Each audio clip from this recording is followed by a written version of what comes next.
ঠাকুরের আতুল চরণে প্রণাম জানিয়ে, আরাধ্যা জগৎজননী বড় মায়ের আতুল চরণে প্রণাম জানিয়ে, পরম পূজ্যপাদ বরদার চরণে প্রণাম জানিয়ে, পূজনীয় আচার্যদেবের চরণে প্রণাম জানিয়ে সকলকে আমার আনন্দিত জয়গুরু বলে আলোচনা প্রসঙ্গে ষষ্ঠ খণ্ডে 22 অগ্রহায়ণ 1351 সাল শুক্রবার রাত্রে শ্রী ঠাকুর মাতৃমন্দিরে বারান্দায় আছেন।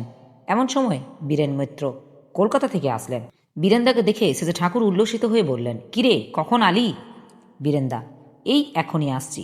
ডেকোরেটর সজ্জাকারদের নিয়ে আসলাম। শ্রী ঠাকুর, কেষ্টদা কেমন আছে? বীরেন্দা, ভালো। শ্রী ঠাকুর, কাজকাম কেমন হচ্ছে? বীরেন্দা, খুব ভালো। উৎসবের সংগ্রহ খুব ভালো হচ্ছে। কেষ্টদা যাবার পর কলকাতার দাদারা খুব উৎসাহ সহকারে লেগেছেন। কেষ্টদা সভাপতি নির্বাচনের জন্য চেষ্টা করেছেন। কলকাতা ও আশেপাশের বৈঠক ও সভা লেগেই আছে। শ্রী ঠাকুর, খুব ভালো। সজ্জাকার বোস কোম্পানিদের থাকার ব্যবস্থা করে দিচ্ছিস তো? বীরেন্দা, হ্যাঁ। এরপর একটা ঘটনা অবলম্বন করে শ্রী ঠাকুর 3টি ছড়া দিলেন। ছড়া দেওয়া শেষ হতে না হতেই চক্রপাণি দাস আসামের ভূতপূর্বক মন্ত্রী শ্রীযুক্ত রোহিণী কুমার চৌধুরীর সঙ্গে নিয়ে আসলেন। তাকে বসতে দেওয়া হলো। প্রণাম করে বসলেন তিনি। শ্রী ঠাকুর খুশি হয়ে বললেন, আপনি আসছেন, ভালোই হয়েছে। আপনার শরীর ভালো তো? রোহিণীদা, হ্যাঁ। আপনার শরীর কেমন? শ্রী ঠাকুর, আমার শরীর ভালো না, তবু আপনারা ভালো থাকলেই, উন্নতিমুখর হয়ে চললেই আমার মনে হয় আমি যেন অনেকখানি ভালো আছি। যাই হোক, চক্রপাণি আপনাকে নিয়ে আসে তাই দেখতে পাই। মাঝে মাঝেই আসবেন। যত যাই করেন, মূল কাজ যদি না করেন, মানুষের গোড়া ঠিক যদি না করেন, ধর্ম ইষ্ট যাজন যদি না করেন, তাহলে কিন্তু নিজেরও কিছু হবে না, অন্যেরও কিছু হবে না। আর যে কোনো তত্ত্ব বা বাদই প্রচার করুন না কেন, তার মূর্ত প্রতীক হিসাবে কেউ যদি না থাকেন, তাহলে কিন্তু শুধু তত্ত্বের প্রচারে মানুষ উপকৃত হবে না। রোহিণীদা, বিশেষ কাজে বিব্রত আছি। এর মাঝেই 5/6 বার কলকাতা যাতায়াত করেছি।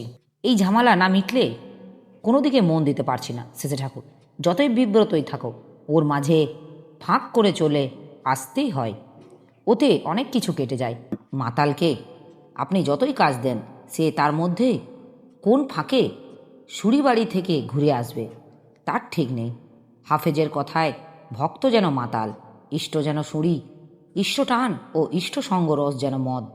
আমি বলি, যে অবস্থায় মধ্যে থাক না কেন, ওর মধ্যেই ঈশ্বরের প্রীতির জন্য, ইষ্টের প্রীতির জন্য কিছু করো। যতখানি পারো করতে শুরু করে দাও। এই করাটায় স্বপরিবেশে তোমাকে বাঁচাবে। তুমি এখনই নিজেকে এমনতরভাবে ব্যাপৃত করে তোলো, নিজের চারিদিকে এমন করে ইষ্টকর্মের ক্ষেত্র রচনা করে তার সঙ্গে নিজেকে জড়িয়ে ফেলো, যাতে আবল তাবল জঞ্জাল ও অনিষ্ট তোমাকে স্পর্শ করবার অবকাশ না পায়। বাঘে ধরার আগেই ফাঁকে গিয়ে দাঁড়াতে হয়। বাঘে ধরলে তখন আর ফাঁকে যায় কীভাবে? আর উৎসবের সময় এখানে আসা লাগে, কত ভক্ত সমাগম হবে, নিষ্ঠা সম্বন্ধিত আবেগ, আনন্দ ও উদ্দীপনী কি বিপুল স্রোত বয়ে যাবে। এমনতর উৎসবে যোগদান করলে তীর্থদর্শনের ফল হয়, কুম্ভ মেলায় যাওয়ার কাজ হয়ে যায়। রোহিণীদা, আসতে তো ইচ্ছা করে, আসলেই তো নিজেরই লাভ, দেখি কি হয়। শ্রী ঠাকুর বেশি ভাবনা চিন্তা না করে ঝম করে এসে পড়বেন। কাজের দায়িত্ব তো আছেই, ও ফুরাবে না।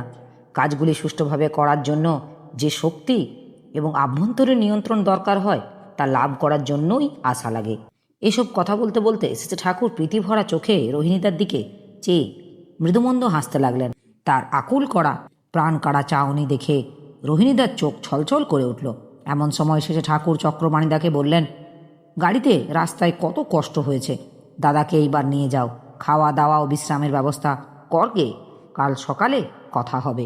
চক্রপাণিদা রোহিণীদাকে নিয়ে রওনা হলেন। শ্রী ঠাকুর স্নেহার্দ্র কণ্ঠে বললেন, দেখে শুনে সাবধানে যেও। একটু পরেই কাজল ভাইকে দেখে আদর করে বললেন, বাপুন সোনা, বাপুন সোনা, তুমি এই ঠান্ডার মধ্যে বাড়াইছ? কাজল ভাই, আমি কাইর কালিদাসী মার সঙ্গে আসছি, আবার কাইর সঙ্গে চলে যাব।